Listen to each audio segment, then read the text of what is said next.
Variety ଶୁଖୁଆ ଅଛି। ହେଲେ ଟମ୍ପେରା ଲୁଣି ଶୁଖୁଆ କଦଳୀ ମଞ୍ଜା କେତେ ଭେରାଇଟି ଶୁଖୁଆ ଅଛି ବା। ମୁଁ ହେଲି କଟକର ଶୁଖୁଆ ବାଲି ଗେଲୁ। ମତେ ପୁଅ ମାନେ ଦେଖିଲେ ମତେ ଇଲି ଇଲି। ମୋର ଏଇ ଛତରା ବଜାରରେ ଗୋଟେ ଶୁଖୁଆ ଦୋକାନ ଖୋଲିଥିଲି। ସେଠାକାର ଟୋକା ମାନେ ମୋଠୁ ବାକିରେ ଖାଇ ମୋ ଦୋକାନଟାକୁ ପୁରା ଡୁବେଇ ଦେଲି ଲୋ ମା। ଏ ମା କଟକ ଯାନ୍ତି ସେଇ ରହିବଡା ଖିଆ ଟୋକା ମାନଙ୍କ ମୁହଁରେ ପୋକ ପଡୁଲୋ ମା। ଓହୋ କି ଫୋନ କଲା ହେଟା କରିକି ଅନେଇଛନ୍ତି କଣ ବା।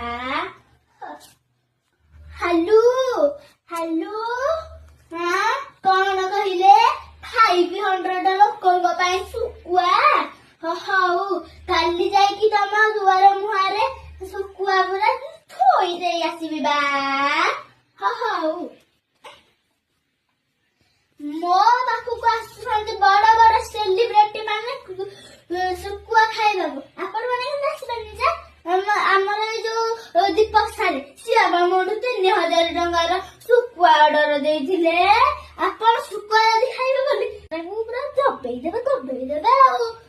9821000 ଛାନା ଯାଉଛି ବାସ।